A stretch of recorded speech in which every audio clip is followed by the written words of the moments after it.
John Gilmore Riley was born into slavery during the year of 1857 on September 24th in Tallahassee, Florida.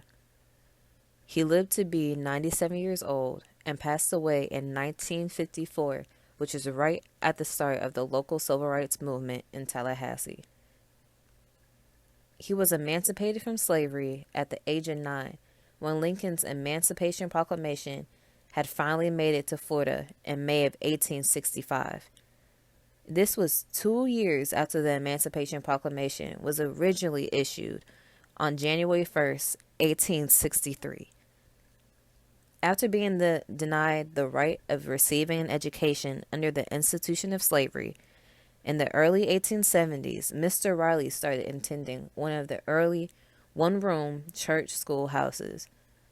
In one of his later memoirs, he discussed how receiving his education and learning how to read and write gave him a sense of purpose and pride because he understood that it carried a great responsibility.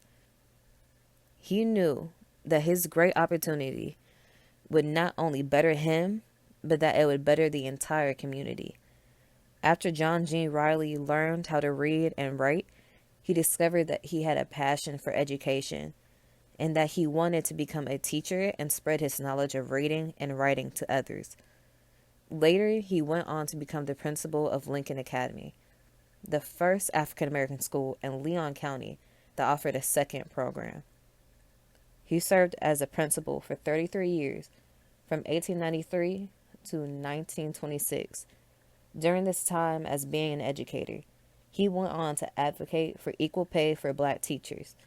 He worked with people like Booker T. Washington and the Negro Business League through Florida to advocate racial uplift through economics and education and to promote racial harmony. On top of being involved in the school system, Mr. Riley was also a very prominent businessman.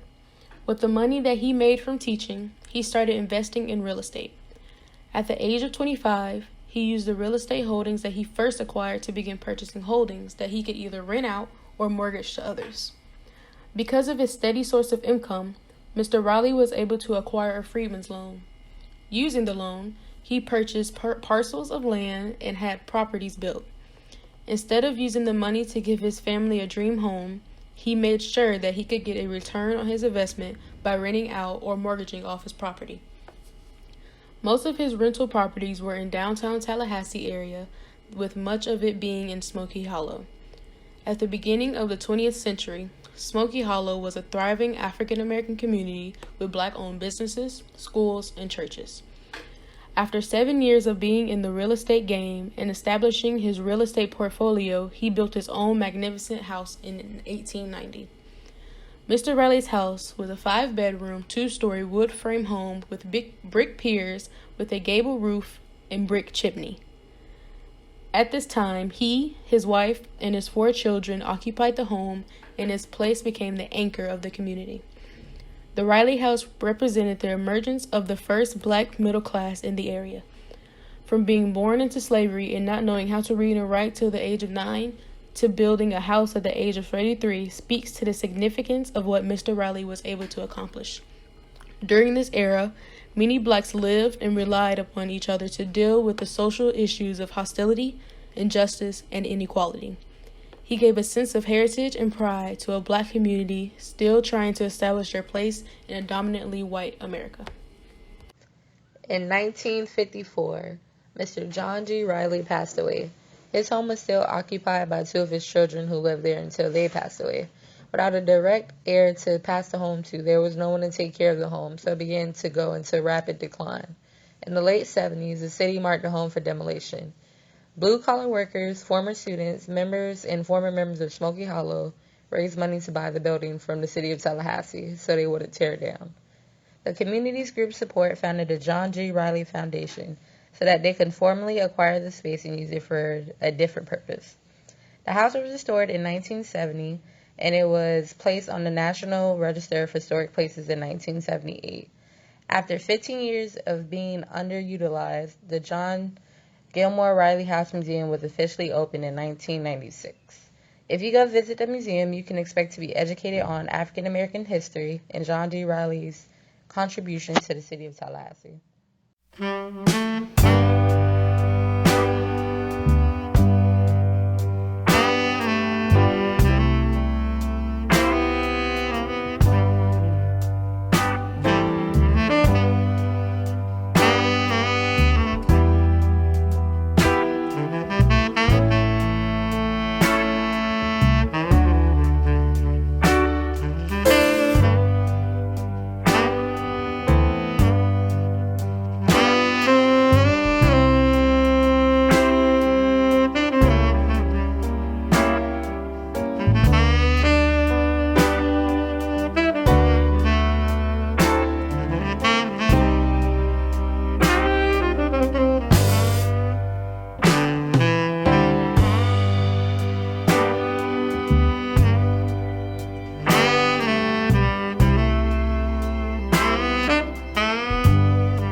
This lady right here that's showing her ankle with the bag. Mm-hmm. Yes, she created FAMU's journalism program. Oh, really? Wow. Yes, that is Thelma Gorham.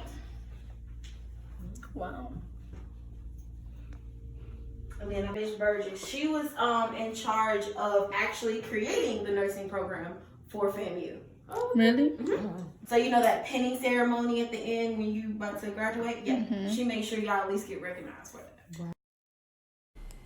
John G. Riley was an educator, philanthropist, and a Tallahassee pioneer of his time. He was one of the most fascinating people to have lived in this community.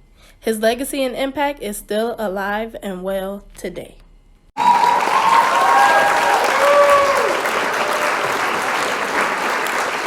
By, I was just reading an account of 1889 when we celebrated the 24th anniversary of the May 20th, 1865 reading of the Emancipation Proclamation.